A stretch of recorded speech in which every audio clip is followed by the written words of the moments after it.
안녕하세요. 소담한 작업실에 오신 걸 환영합니다.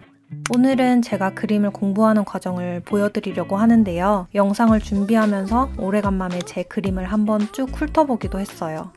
그림을 많이 그리면 그릴수록 는다는 말을 알면서도 그게 참 쉽지 않은 것 같아요. 그래서 그림을 지치지 않고 꾸준히 그리는 방법을 계속 고민했어요. 처음 써보는 재료들을 써보기도 하고 익숙한 주제에서 벗어나 색다른 것도 그리면서 느리지만 조금씩 그림에 변화를 주고자 했어요. 그런데 혼자 이런 과정을 거치다 보면 속도도 잘 안 나고 답답할 때가 있더라고요. 그래서 저는 랜선 미술 선생님을 만나기 시작했어요. 바로 유튜브 채널이에요. 저는 좀 내향적이고 혼자 고요하게 작업하는 걸 좋아해서 유튜브로 그림을 배우는 게 제 성향에 맞았고, 아시다시피 유튜브엔 진짜 없는 영상이 없어서 내가 원하는 재료와 그리고 싶은 대상이 정해지면 충분히 공부 자료를 쉽게 찾을 수 있더라고요. 그래서 나의 난이도와 취향에 맞게 영상을 선택해서 내 여건에 맞는 커리큘럼을 짤 수 있어요. 2~3개월 동안 저는 3개의 채널을 봤는데 이 외에도 유튜브에 좋은 채널들이 많아서 제가 보여드리는 건 일부에 불과하다는 점 참고하고 봐주세요. 제가 이번에 쓴 연습장은 쓰던 스케치북 종이를 모아서 북바인딩으로 만들었어요. 조금 종이질이 좋지 않은 건 제가 갖고 있는 재료의 컬러 차트를 만드는 걸로 활용했고요. 다른 건 A4 용지에 반 사이즈로 만들어서 부담 없이 채울 수 있게 적은 분량의 페이지로 한 권을 만들었어요. 먼저 이 보라색 스케치북에 연습한 그림을 보여드릴게요. 첫 번째 그림 채널은 Draw with 시바입니다. 아름다운 풍경을 수채화로 담아내는 그림 채널인데요. 제가 처음 이 채널을 알고리즘으로 알게 된 게 이 램프 이미지인데 이 이미지에 너무 반해서 꼭 따라 그려보고 싶었어요. 푸른 겨울 배경이지만 적절하게 빨간색을 더해서 따뜻한 그림으로 완성할 수 있었던 작업이에요. 이번 스케치북에서 중요하게 여긴 부분은 그림 옆에 꼭 기록을 남기는 거였어요. 어떤 영상을 참고했는지 채널 이름이랑 영상 제목을 꼭 적고 제가 작업한 시간도 따로 체크해서 적었어요. 그리고 그리는 동안 어떤 점이 재밌었고 어떤 점이 부족했는지 살펴보고 또 그 과정 속에서 제가 무얼 더 연습해야 되는지 고민해봤어요. 그래서 아래 투두 리스트를 만들어서 자주 이 부분을 연습하려고 해요. 그림을 그리다 보면 스스로 아쉬울 때가 많더라고요. 그럴 때면 한 번 더 그려보고 처음 그림과 나중에 그린 그림을 비교하는 시간도 가졌어요. 처음 그림과 다른 색으로 칠해보면서 어떤 색감이 더 그림에 어울리는지도 살펴볼 수 있었고, 계속 보이는 실수가 있다면 그건 제가 부족한 점이라고 판단하고 또 그걸 보완하려고 노력했어요. 이 채널은 하나하나 설명해주는 그런 튜토리얼 영상은 아니고요. 그림 과정을 통해서 붓터치나 손의 흐름을 관찰하기 좋았고 또 어떤 색감으로 어떤 분위기를 내는지 볼 수 있어서 큰 도움이 됐어요. 그 중에서 제가 마음에 들었던 그림인데요. 항상 구름에 은은하게 스며든 햇빛을 표현하고 싶었는데 그냥 영상을 보고 따라만 했는데 이렇게 자연스럽게 표현이 되더라고요. 그래서 저처럼 빛을 은은하게 담은 풍경을 그리고 싶으신 분들은 이 채널을 정말 추천합니다. 이 채널을 따라서 열심히 그림을 그리다 보면 산책할 때 보이는 나무들도 다 관찰하게 되는 학습 자료가 되고 하늘이나 가로등 불빛, 그림자 등 모든 일상의 풍경들도 더욱 관심 있게 살펴보게 되는 계기가 되었어요. 지금은 그림을 보고 자연 풍경을 연습하고 있지만 앞으로는 제가 직접 찍은 사진을 보고 수채화로 담자는 목표가 이 채널 덕분에 생겼답니다.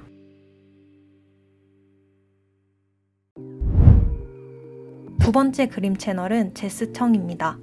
저는 맑고 투명한 수채화도 좋아하지만 어떨 때는 꾸덕하게 올리는 불투명한 과슈도 좋더라고요. 근데 과슈로 풍경을 풍성하게 표현하는 게 저한테 좀 부족한 것 같아서 이 채널을 통해 과슈물감을 채색하는 법을 좀 연습하고자 했어요. 정말 여기 있는 모든 그림들이 예쁘기도 하고 다른 그림에도 적용할 수 있는 유용한 채색 방법이 많아서 과슈를 이제 막 시작하셨는데 한 장의 멋진 그림을 완성하고 싶은 분들에게 꼭 추천하고 싶어요. 영상은 영어로 설명을 해서 100% 알아듣지 못하더라도 저는 그냥 그림 과정만 봐도 많이 배울 수 있는 채널이었어요. 리얼타임으로 올라온 영상은 재생을 해놓고 같이 그려보기도 했어요. 캠프파이어 그림을 좋아했는데 그리는 과정은 맘처럼 쉽지 않아서 조금 괴롭기도 했어요.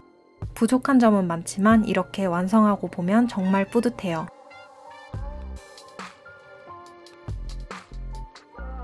이 그림도 2번 그려봤는데 어떤 부분에서는 처음 그림이 낫고 또 어떤 부분은 나중에 그린 게 더 나은 것 같기도 하더라고요. 처음에 그린 그림은 영상에서처럼 나무 뿌리를 그대로 그렸는데 나중에 그릴 때는 이 부분을 빼기도 하면서 제가 원하는 대로 살짝 바꿔서 시도를 해봤어요. 저는 과슈 연습 중에 물 표현이 가장 어려웠어요. 그래서 물이 있었던 풍경 그림은 꼭 2번씩 그려봤어요. 근데 2번을 그려도 사실 둘 다 마음에 들진 않았어요. 이 연습 과정 중에서 저의 부족함을 마주봐야 하는 순간도 많았지만 이렇게 스케치북을 채우니까 일단 마음이 뿌듯하더라고요. 그냥 막연하게 그림을 잘 그리고 싶다는 생각이 아니라 어떤 그림을 잘 그리고 싶은지, 어떤 표현을 잘하고 싶은지 좀 더 구체적으로 계획을 세울 수 있는 계기가 돼서 앞서 소개해드린 2 채널로 재밌고 유익한 그림 시간을 보낼 수 있었답니다.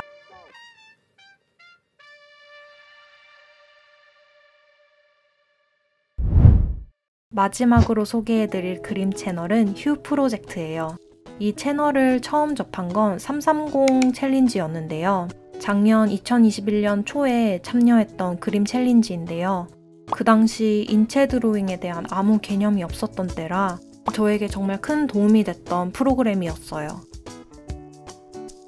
일단 저는 털선이라고 해서 지저분하게 선을 짧게 쓰기도 했고 예전에 잘 그렸다 생각했던 이 손그림을 다시 보니까 형태가 좀 엉망이더라고요. 그런데 이 손그림 영상 하나로 스케치 접근이 정말 쉬워졌고 관찰해야 하는 포인트를 확실히 알게 됐어요. 그래서 손그림이 어려우시다면 진짜 이 영상을 적극 추천합니다. 손의 형태를 구조적으로 이해하게 된 후 그려보고 싶은 손은 다 그려보려고 했어요. 그리고 이 그림이 좀 지겨울 때쯤 수채화로 채색도 해봤고요. 그 다음 단계로는 발그림을 그렸어요. 발은 딱 그리기 좋은 사진을 많이 찾지 못해서 제 발을 사진 찍어서 그려보기도 하고 이전에 그렸던 거를 반복해서 그리다가 이것도 수채화로 채색을 했어요. 기존에 저는 수채화의 장점을 잘 못 살리고 한 번에 색을 급하게 올리는 데만 집중을 했는데 요즘에는 연하게 물을 머금어서 투명한 수채화 특성을 살려서 천천히 색을 쌓으려고 하는 편이에요. 그리고 그 뒤로는 옷주름선 관련 영상도 정말 좋았는데요. 이 영상에서 난이도별로 그릴 수 있는 단계를 알려주거든요. 저는 그걸 제 연습 커리큘럼으로 잡고 하고 있는데 훨씬 그림 그리는 시간이 재밌더라고요. 아직 저는 시간을 정해놓고 하는 크로키 연습법보다는 좀 넉넉하게 시간을 잡아놓고 형태를 충분히 관찰하면서 하는 게 더 필요한 것 같더라고요. 그림 연습 및 공부의 과정이긴 해도 지루하거나 부담이 되기보다는 오히려 즐겁게 할 수 있었던 것 같아요. 이렇게 제가 그림을 재밌게 연습하는 방법은 유튜브를 활용하는 거였는데요.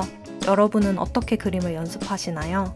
나만의 그림체를 갖는 것도 중요하겠지만 그림의 기초를 다지고 재료에 대한 이해를 더한다면 그림으로 담고 싶은 부분을 더 잘 표현할 수 있을 것 같아요.